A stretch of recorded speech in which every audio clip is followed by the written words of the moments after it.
Hey, welcome to I Fought the Law again. It's Richard Avery. I'm in Chicago, and it's snowing, and Steve is in Wales. Yeah, sunny Wales. The sun's out on the Welsh coast. It's all is No good. such thing. And they beat Finland at football yesterday. Everything's good in Wales. No such thing. The sun shining anywhere around there.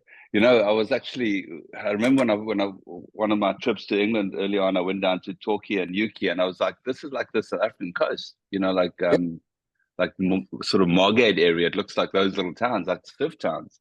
Yeah, You yeah. know, They grow palm amazed. trees down there. They Yeah. have palm trees, yeah.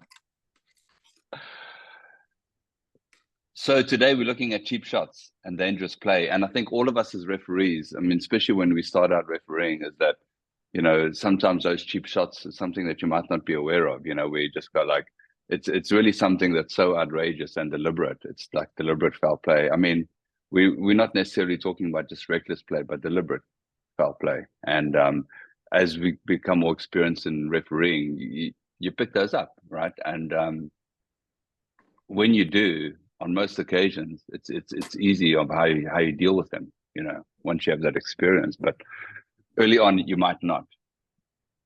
Yeah, every player that plays in a game has a responsibility to his teammates and his opponents for the environment to be safe. Absolutely. And the laws are very, very clear on when it becomes unsafe. And so, you know, players have to act accordingly. Yeah, you know, absolutely. And we're going to go straight into the first clip, and we just want to make sure that we warn everybody that's not for sensitive viewers. So if you're sensitive to dangerous play, you shouldn't be watching this, but we're going to go straight into it.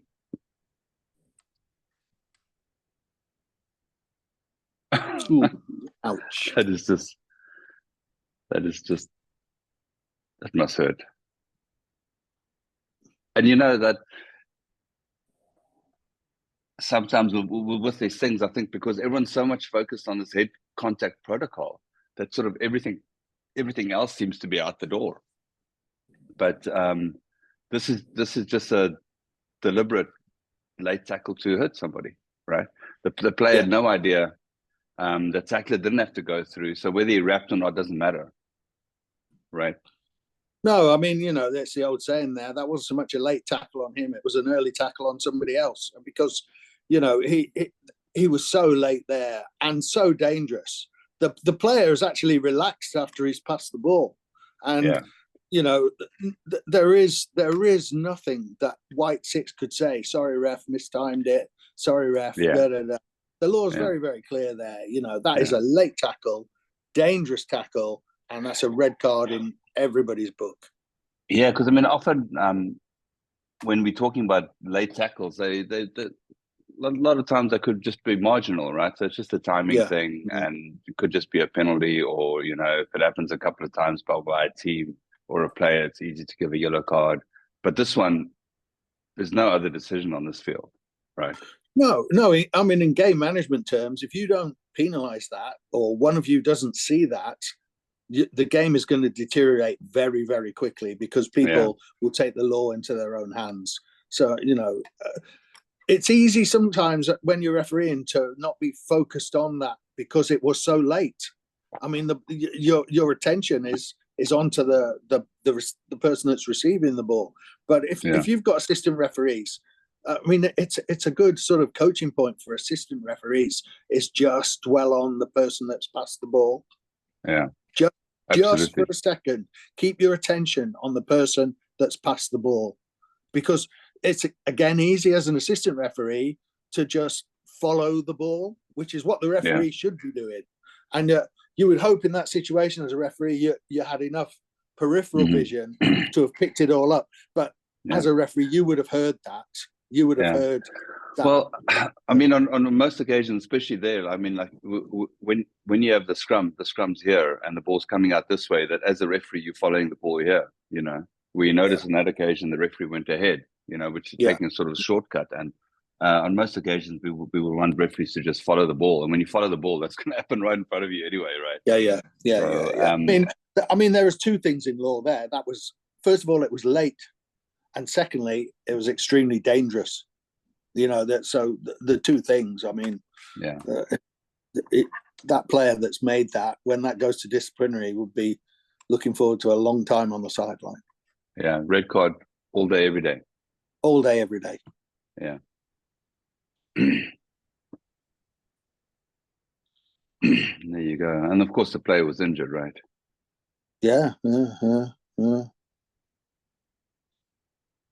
The dangers of taking a shortcut. Yeah, and we just want to remind everybody that with the late tackle, it doesn't matter if you're wrapped or not, right? It's a late tackle. You're tackling a player without the ball at that point. Yeah, and this, two things in law. It's both. It's a late tackle, and it's dangerous. Yeah. This next one is just can't tackle a player in the air. It's pretty straightforward. Happens in front of the ref.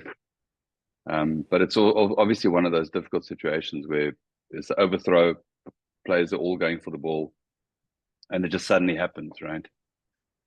It's not even one of those where you can actually, you can't even manage before it happens. It just happens. No, and the law is very clear. The law protects the player in the air, which is why players jump into the air for the ball whether they're receiving a kick or the ball's in the air. The law protects the green player every way there. Yeah. But if you look, both blue players are in danger of a red card there because they keep on going. The one sticks his arms in the air and you think, yeah, all right, I'll let you off that one. The other one's actually got him around the legs. Yeah. And so dangerous tackle, red card every time. Let disciplinary work out any mitigating factors. Yeah, I initially thought the player, when I saw it live, that the player put his arms in there, that he might have obstructed the tackler, but he didn't, and the tackler just still grabbed the player and landed dangerously. No. So straight red card. The only mitigation would probably be in the hearing, right? Mitigation might be like, oh, a player jumped into him. And let somebody look at all the slow motion of that. But the speed of which that happened in a game, the green player being made contact with in the air and landing on his neck, you can feel all the sympathy that you like in terms of circumstances for the blue player. But in law, he's not got a leg to stand on. And again, if you've got a question of expectation, the expectation of everybody around there that is a red card. If you don't give a red card for that, you've got a very difficult situation to manage afterwards. Absolutely. And you bring all your woes upon yourself in that situation, particularly at grassroots level, because the expectation for everybody is that's a red card. And if it's not and you've missed something, then so be it. But if you're out there on your own with no ARs, that happens. That's always a red card. Yeah, absolutely. So just to wrap up, because we're going to finish now, is that those cheap shots is always something for you to look at as a referee. They deliberate, they're reckless. When you become experienced enough to pick them up on the field, that it's pretty easy to make decisions when those things happen, And as you saw, that first one is just outrageous. Second one is a bit more a sort of those situations that happen so quickly that suddenly they're in your face and you've got to make a decision, But normally with taking a player in the air, it's normally easy to be able to see how that player lands on most occasions, right? I think with a tip tackle, it's a bit more difficult, but within the air, it's quite easy. But and I think players, there is an argument sometimes people put forward, and for me, it's a false argument. Well, they're coming from other sports and they're learning how to tackle, and that tackle's acceptable in the sport they've come from. Well, that's a spurious argument because they're on a rugby pitch. The law is very, very clear, and you have to look after your opponents as well as your own teammates on the field. And were you talking about football there or soccer? Because I know you're a big Liverpool fan. Are you talking about? Oh yeah, bad week. If players get tackled in rugby, they should stay down. No. You know what I'm saying. I mean, if you're playing the game of rugby, you have to adhere to rugby laws. In both the situations we've looked at today, my advice to anybody at grassroots level, all the way up, that they are clear and obvious red card situations. And if you miss a red card situation, you're heaping all manner of woe upon yourself for the rest of the game. Absolutely. Steve, thanks a lot. Pleasure, next as time. always. Okay. Okay, you take care. Bye.